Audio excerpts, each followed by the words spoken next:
حضرت ابو ذر رضی اللہ عنہ کا اپنے خادم کو تنبیہ کرنا۔ حضرت ابو ذر غفاری رضی اللہ عنہ ایک مشہور صحابی ہیں جن کے اسلام لانے کا قصہ پہلے باب میں گزر چکا ہے۔ یہ بڑے زاہد لوگوں میں تھے، مال نہ اپنے پاس جمع رکھتے تھے نہ یہ چاہتے تھے کہ کوئی دوسرا جمع رکھے۔ مالدار لوگوں سے ہمیشہ ہی لڑائی رہتی تھی، اس لیے حضرت عثمان رضی اللہ عنہ کے حکم سے رباضہ میں رہنے لگے تھے، جو جنگل میں ایک معمولی سی آبادی تھی۔ حضرت ابو ذر رضی اللہ عنہ کے پاس چند اونٹ تھے اور ایک ناتواں ضعیف سا چرواہا تھا جو ان کی خبر گیری کرتا تھا۔ اسی پر گزر تھا، ایک شخص قبیلہ بنو سلیم کے آپ کی خدمت میں حاضر ہوئے اور یہ تمنا ظاہر کی کہ میں آپ کی خدمت میں رہنا چاہتا ہوں تاکہ آپ کے فیوض سے استفادہ حاصل کروں۔ میں آپ کے چرواہے کی مدد کرتا رہوں گا اور آپ کی برکات سے فائدہ بھی حاصل کروں گا۔ حضرت ابو ذر رضی اللہ عنہ نے ارشاد فرمایا کہ میرا دوست وہ ہے جو میری اطاعت کرے، اگر تم بھی میری اطاعت کے لیے تیار ہو تو شوق سے رہو، کہنا نہ مانو تو تمہاری ضرورت نہیں۔ سلیمی صاحب نے عرض کیا، کس چیز میں آپ اپنی اطاعت چاہتے ہیں؟ فرمایا کہ جب میں اپنے مال میں سے کسی چیز کے لیے خرچ کا حکم کروں تو عمدہ سے عمدہ مال خرچ کیا جائے۔ وہ کہتے ہیں کہ میں نے قبول کیا اور رہنے لگا۔ اتفاق سے ایک دن ان سے کسی نے ذکر کیا کہ پانی پر کچھ لوگ رہتے ہیں جو ضرورت مند ہیں اور کھانے کے محتاج ہیں۔ مجھ سے فرمایا، ایک اونٹ لے آؤ۔ میں گیا، میں نے دیکھا کہ ایک بہت ہی عمدہ اونٹ ہے جو نہایت قیمتی، نہایت کارآمد اور سواری میں مطیع۔ میں نے حسب وعدہ اس کو لے جانے کا ارادہ کیا، مگر مجھے خیال ہوا کہ غرباء کو کھلانا ہی تو ہے اور یہ اونٹ بہت زیادہ کارآمد ہے، حضرت کی اور متعلقین کی ضرورت کا ہے، اس کو چھوڑ کر اس سے ذرا کم درجے کی عمدہ اونٹنی کہ اس اونٹ کے علاوہ اور باقی سب سے بہتر تھی لے کر حاضر خدمت ہوا۔ فرمایا کہ تم نے خیانت کی۔ میں سمجھ گیا اور واپس آ کر وہی اونٹ لے گیا۔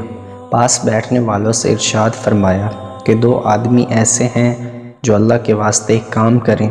دو آدمی اٹھے، انہوں نے اپنے آپ کو پیش کیا، فرمایا کہ اس کو ذبح کرو، اور ذبح کے بعد گوشت کاٹ کر جتنے گھر پانی پر آباد ہیں ان کو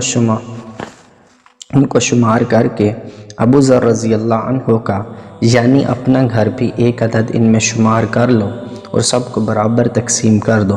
میرے گھر بھی اتنا ہی جائے جتنا ان میں سے ہر گھر میں جائے۔ انہوں نے تعمیل ارشاد کی اور تقسیم کر دیا۔ اس کے بعد مجھے بلایا اور فرمایا کہ تو نے میری وصیت عمدہ مال خرچ کرنے کی جان بوجھ کر چھوڑی یا بھول گیا تھا؟ اگر بھول گیا تھا تو معذور ہے۔ میں نے عرض کیا کہ بھولا تو نہیں تھا، میں نے اول اسی اونٹنی کو لیا تھا، مگر مجھے خیال ہوا کہ یہ بہت کارآمد ہے، آپ کو اکثر اس کی ضرورت رہتی ہے، محض اس وجہ سے چھوڑ دیا تھا۔ فرمایا کہ محض میری ضرورت سے چھوڑا تھا؟ عرض کیا کہ محض آپ کی ضرورت سے چھوڑا تھا۔ فرمایا اپنی ضرورت کا دن بتاؤ۔ میری ضرورت کا دن وہ ہے جس دن میں قبر کے گڑھے میں اکیلا ڈال دیا جاؤں گا۔ وہ دن میری ضرورت اور احتیاج کا ہے۔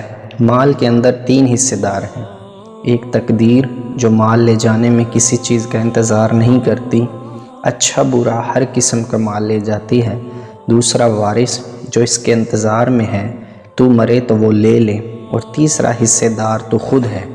اگر ہو سکتا ہو اور تیری طاقت میں ہو تو تینوں حصے داروں میں سب سے زیادہ عاجز نہ بن۔ اللہ تعالیٰ کا ارشاد ہے جس کا ترجمہ ہے،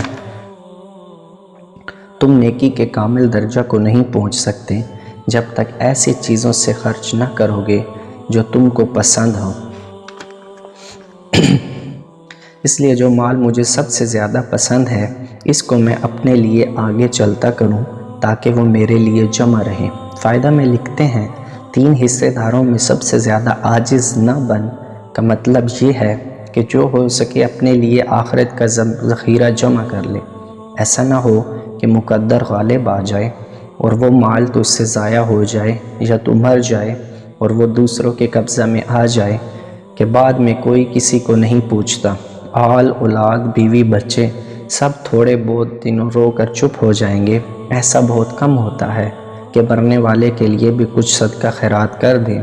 اور اس کو یاد رکھیں، ایک حدیث میں حضور صلی اللہ علیہ وسلم کا ارشاد وارد ہے، آدمی کہتا ہے کہ میرا مال، حالانکہ اس کا مال صرف وہ ہے جو کھا لیا اور ختم کر دیا، یا پہن لیا اور پرانا کر دیا، یا اللہ کے راستے میں خرچ کر دیا اور اپنے لیے خزانہ میں جمع کر دیا۔ اس کے سوا جو کچھ ہے وہ دوسروں کا مال ہے، لوگوں کے لیے جمع کر رہا ہے۔